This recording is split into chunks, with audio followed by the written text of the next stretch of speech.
Hello everybody, welcome to the first of our meetings which we've recorded of the Education Focus Group of the World Freedom Alliance. I'm Nigel Utton, I'm the coordinator of this group.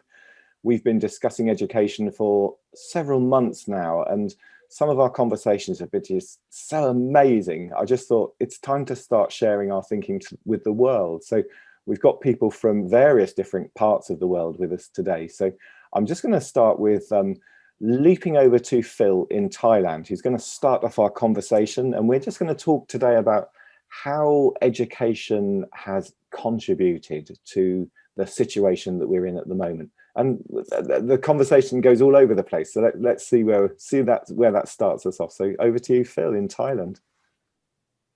Thanks, Nigel. Very brief background to remind everybody. I've been educating teachers or educating the educators since the beginning of the century, and they're studying their masters in English language teaching or teaching English to speakers of other languages, MA and TESOL.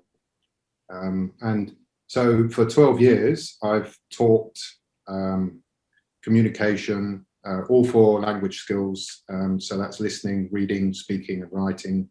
I've taught the teachers how to conduct classroom inquiry, which in a nutshell asks my teacher students to start investigating their own classroom to see what's going on instead of assuming what's going on. And I think that in our world, we assume what we're doing, but we don't always realize that, in fact, it's different. And it's very easy to see other people and not ourselves. So I think that's one of the problems that we all face in today's world. And the question, how did education lead us to what I call it the upheaval of humanity? Well, I'm not always completely polite because I want happy, healthy people everywhere, including in the political world, the corporate world, every single place of our planet. I think we all desire to be happy and healthy. And in my view, education is not helping us. I consider that we all receive an anti-education. Let me explain what I mean. We don't learn how to learn, and we don't learn how to listen and communicate. So when we become an adult at 18, we haven't got learning skills and we haven't got communication skills. Furthermore, nobody taught us how our body works. Nobody taught us how our mind works. And what's our soul? Do we even know? And nobody taught us how the ecosystems of our planet works. And nobody taught us how we connect with the ecosystems of the planets and how our mind connects with our body, connects with our soul. So we've become, inadvertently, nobody to blame, we've become disconnected, disempowered, discouraged, and demotivated. Now, I don't think that's what our education is supposed to do to us. And in addition, because of the system that we live and educate by, little kids, curiosity, eagerness to learn, creativity, all of these innate things that are human become stifled and suppressed in us. So the sad reality for me is that we emerge into the adult world lacking core life skills and core knowledge. And the worst one of the lot is we don't know how our body works. And this includes everybody. This includes scientists and medical people, the whole gamut. So we're all losing out. And my solution, which I've been practicing in my classroom, is, in a nutshell, enabling my students, who are teachers, to learn how to learn. Once we learn how to learn, we can manage our own health, we can manage our own life, and when we don't know something, we know how to go out and find out. And if we can't do something and we know we can't do it, we find somebody who's professional and can help us. So when we look at the virus, just to sum up my thoughts at the moment, when we look at the virus, this thing has happened, and hardly anybody in the world really knows how to react to it because we don't have the knowledge, the know-how, and the skills to react to it. So for me, education is the fundamental pillar of a society, and if education is working, society is working. If society is in upheaval, something's wrong with the education. So in my view, the whole of humanity needs to investigate how we can, I would say, transform and radically alter the education system for young human beings. Absolutely. My background is I was a school teacher for 23 years and a head teacher of 2 schools for 10 years. And exactly what you've been talking about, we watched it on a global scale, that education, I think there was a time when the mantra was put the child at the center of the education system. When I was educated, that's what we were trying to do. And that very, very quickly turned into, no. We must test every step of the way. We must get compliance every step of the way. And anybody who doesn't fit in, we kick them out of the education system and educate them somewhere else, where I saw a lot of behaviorist psychology, so reward and punishment, which is exactly what we're seeing all around the world today. If you get your vaccine, you're a good boy. You can go into the shops. If you don't get your vaccine, you're very naughty and you're not going to be paid any money. I think that's where we're heading to. It's sort of like they already have in China, a social credit system where people are good, they get rewarded. They're bad, they get punished. And children in schools, the horror stories I'm hearing around the world. I heard a woman from Ireland was contacting me the other day and just said how her son, I think they're calling them dojo points or something like that. So they're kind of like mixing it in with martial arts somehow. But the kids are either on the good side or the bad side, and it's complete behaviorism and just using shame and humiliation with the children who are on the lower side. So apparently her son would go and rub his name off one side and put it on the other side instead, and suddenly become a good child. But it's crazy. I mean, is that happening in other places? Are people seeing that in other parts of the world? Sandra, please just join in. Just okay.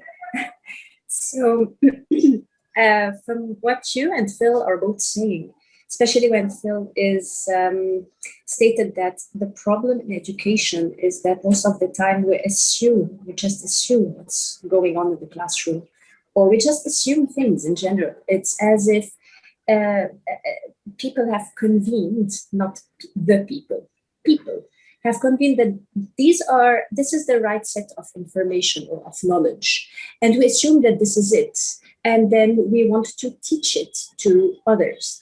Now, of course, communicating knowledge is sure a very good thing, and this is what education should be aiming for, except when it's actually assuming that this is the knowledge that needs to be learned, and discouraging inquiry, because expanding our knowledge always comes in, it has to start with asking questions.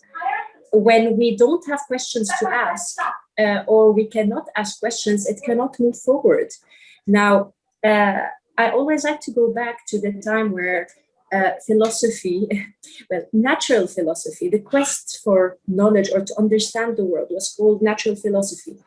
And the word philosophy in it is really very important, because back then it was the whole that we were trying to understand. So we didn't really have splits into the material and the spiritual. And so it was all a quest for knowledge, trying to connect the dots, to observe and to ask questions, and then it moves forward. So if nowadays, what we are seeing is exactly as Phil is saying, that we are assuming that we know enough and we do not need to ask questions, or that we do not have the right to ask questions. This is something that we are obviously seeing around the planet, because whoever is being a bit dubious about something, knowing that the big leaps in natural philosophy or science, it always started with questions. It always started with someone saying, okay, I need to inquire, I need to look into this, we need to probe. And this is not always present in schools or in education or in universities. There is always a set of information, and this set is passed on to the students, who then get certified that, oh, they know about this set. Now, the moment a practitioner of sorts, a professional of sorts, tries to step out of their domain, then everybody says, oh, but he's not an expert. In this case, what happens actually is that it's as if having a holistic view of things becomes impossible, because we cannot be certified experts on everything. What we all are, in truth, we are all experts in our life. And this is where the education actually is, I think, like really sabotaging the whole quest for knowledge and sovereignty, is that in order for us to really know and try to know and try to understand and try to make decisions for ourselves, we need to assume our role of, we are responsible for our life and we are the experts in our life, and we have the right to ask questions, we have the right to connect dots. That very often the certifications actually, they really pose limitations, and they scatter the spectrum of knowledge, so that people can only go by standards, by this external thing that has been imposed on them ever since they were kids. And as they grow up, going to college and gaining credentials, it is not only impersonal, but it always falls under these standards, which we, in the beginning, we have assumed are right, but none of us have really approved of them. None of us have really understood them or processed them or agreed that they work for our person. We're all, each one of us in a different country. Each one of us has a different mind. And the beauty of human beings is that we can all advance because each one of us has their own mind.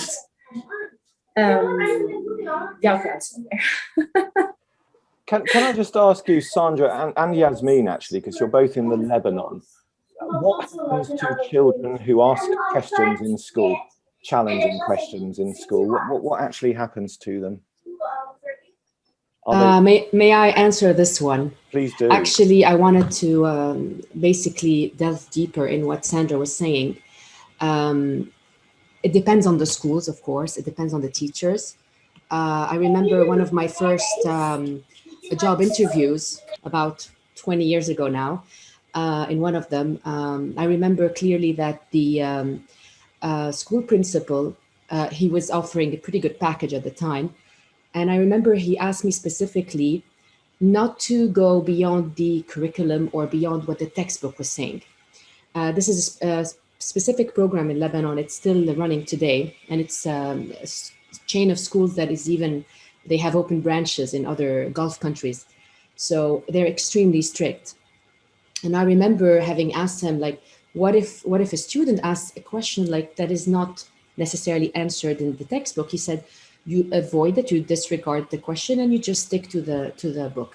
And I remember, although I was very young and I was just still freshly had just graduated, I didn't like it. Something just told me this is just so wrong. And I let go of the package, which was pretty appealing at the time, and I moved on to another school.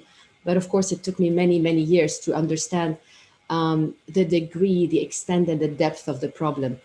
I think I'm just going to give you quickly a little background about me. So I've been teaching for about 21 years. And for the past 12 years, I left the school system, not entirely because I chose to private tutor. So I worked in the different schools in Lebanon and also in abroad in the Arab world. Basically, my experience has taught me that the problem is not about schools. The school is, of course, an integral part of the general system in which we live. So when the students go back home, they go back to their homes where their parents are also thinking, if you will, in the same along the system. So they have been, they have integrated the same, not inaccurate, but misinformed ideas that belong to the system, like the teachers and like the whole management of the school. So it's really a systemic problem. I think we have to go back to the modern schooling, like why it was created, the history, why they created these schools, what was their aim. I think their aim was to create the type of citizen that would do very well in this system, that the very diseased system we live in today.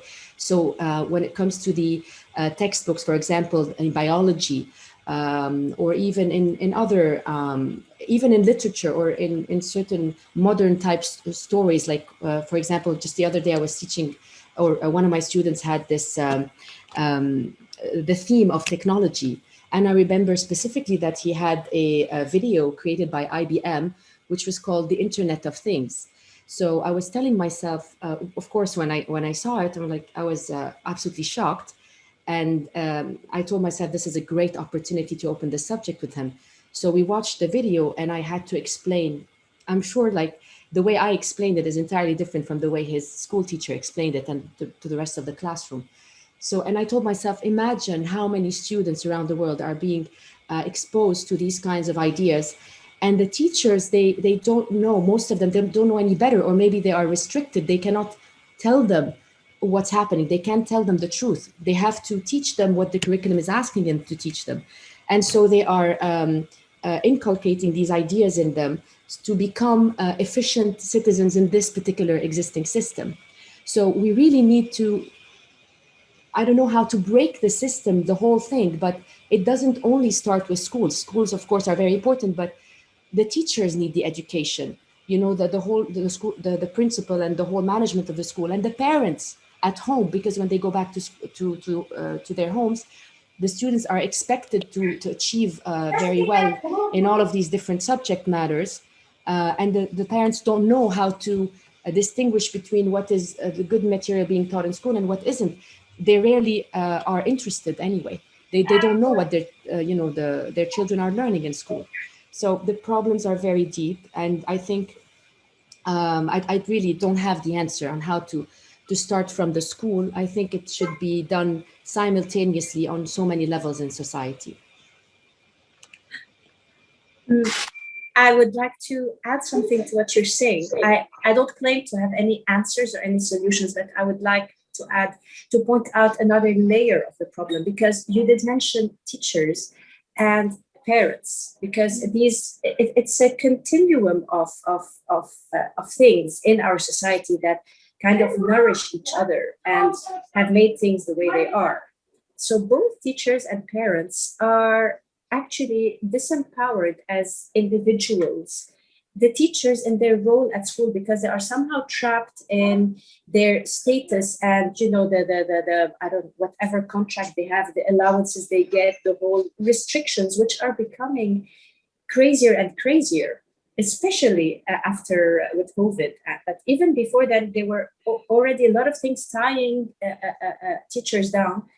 On top of the list is being overworked, by the way, because there's only so much teacher can do in matter of quality when you want to keep adding the quantity of students or of work and things to be done.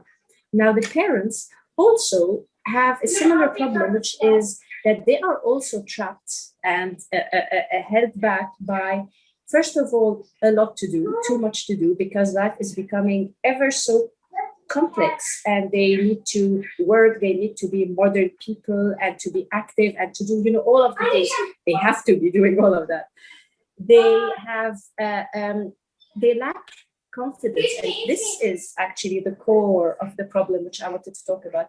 The disempowerment of the individual is happening is very much linked to the idea of experts, meaning that any individual is going to feel that he's not the best at doing, at addressing this aspect of life. For example, you're a parent, you will not be able to educate your kids as well as they would do it at school. So you give your kids, you send them to school, you believe it's better for them. And it starts very, very early. I often like to state these examples because they show how early these things can start. Even daycare, when a child is as young as 1 or 2 years old, a lot of parents are convinced that, oh, the home environment is not rich enough for them. No, of course, they better go to, to daycare where there are professionals of the early childhood. And even when a child is about to be born, the whole birth, the industry of birth, because it is an industry, makes women and parents feel that they are not able to do this if they are not assisted. There is such a push towards cesarean deliveries as opposed to natural deliveries, and the actual practitioners, the OBGYNs, are losing along the way a lot of the knowledge that enabled them to perform natural deliveries. So it's like we are heading in a direction where every individual in their role, in their own role, are seeing their confidence in their knowledge getting reduced because it is becoming other people are being better than they are. So and this goes totally against the notion of sovereignty, because instead of each person being able to like the process of individuation is trying to really become a complete, a whole person with everything that we need to be able to have our own resources, not to have to count on someone else. Whereas right now, it's going in the opposite direction, where we are stripping each individual of all their knowledge of what they are able or capable. We don't recognize that they have the potential to do things, which is why in school and in education we have stripped the curriculum so much, because we think that, oh, if this kid is not going to become, let's say, a historian, what's the point of him learning history?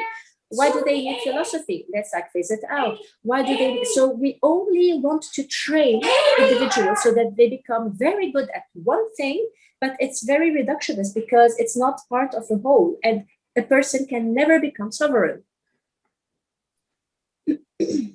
I'd like to share my experience with children. I worked with children in nursery schools for over 20 years, and then privately I work with parents and children. The last 20 years have been working with them in a therapeutic, as trained as an energy healer, but working with them in a way where they can reconnect to their true self. People who think what they need to do based on their conditioning, and then there's people who aren't able to live innately who they are. And I feel that's what got suppressed in the school system when I was ticking boxes for 4 and 5 year olds. I left the school system, and when I worked privately with them, if you're a happy adult and give children the space, I've always said that children are my teachers.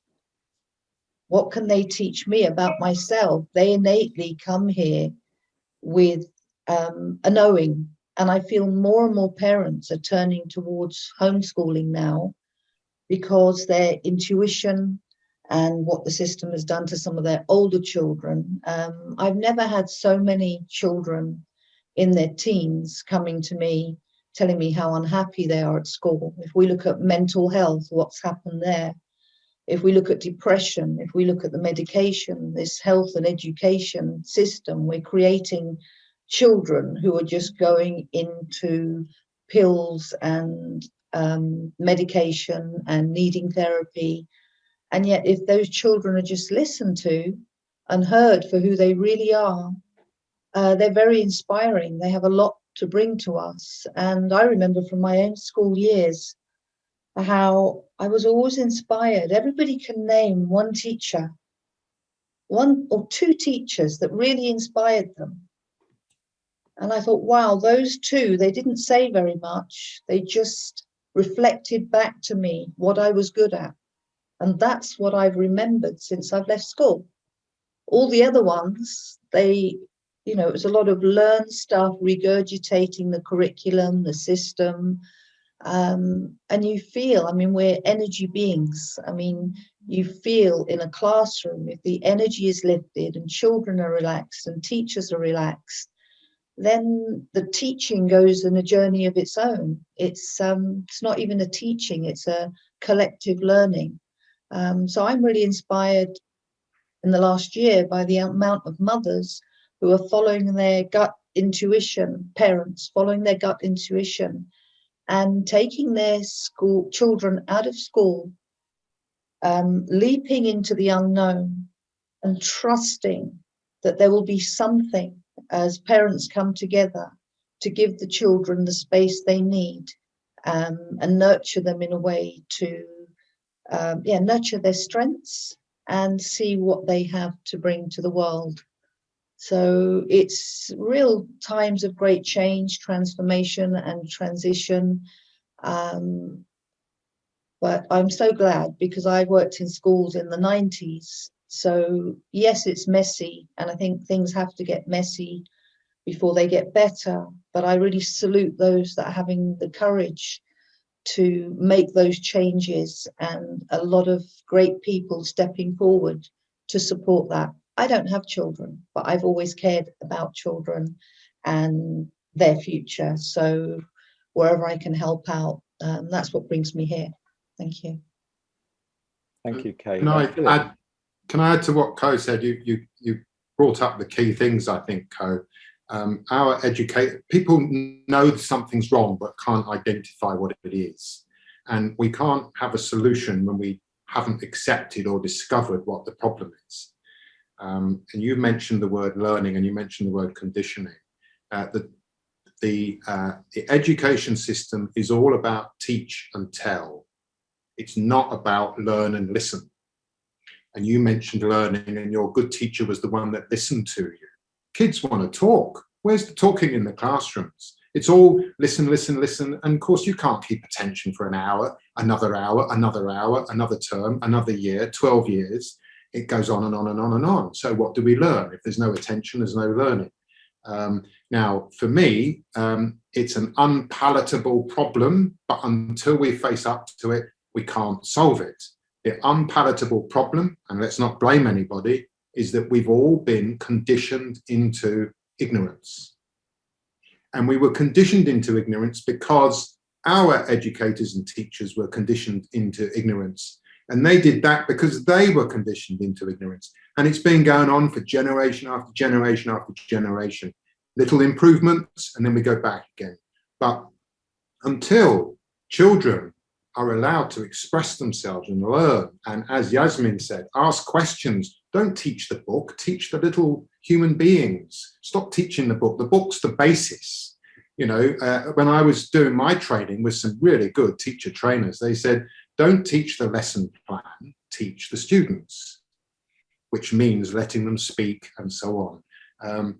Now, the last thing I'll say there is that we live in a culture of certainty where everybody knows everything, to pretend and to block the idea that we actually all know almost nothing because nobody taught us anything. So we're pretending, and this is no good for anybody. Nobody wins. So we need. My solution is, okay, if we are all in ignorance, then how are we going to get out of our ignorance? So we have to think about skills for life, cognitive skills. We have to think about information, knowledge, and know-how. But once we've identified and accepted the problem, then all around the world we can begin to brainstorm solutions. It's very easy, I think, once we accept that we're ignorant. And who wants to accept that? What a fantastic place to end. And I loved Sandra putting up her sign, Hello Socrates, because we're not going back. I don't think we're going back because we've learned a lot since then, but going back in the sense of Socratic questions and actually questioning what's going on. I think that's been a real theme today.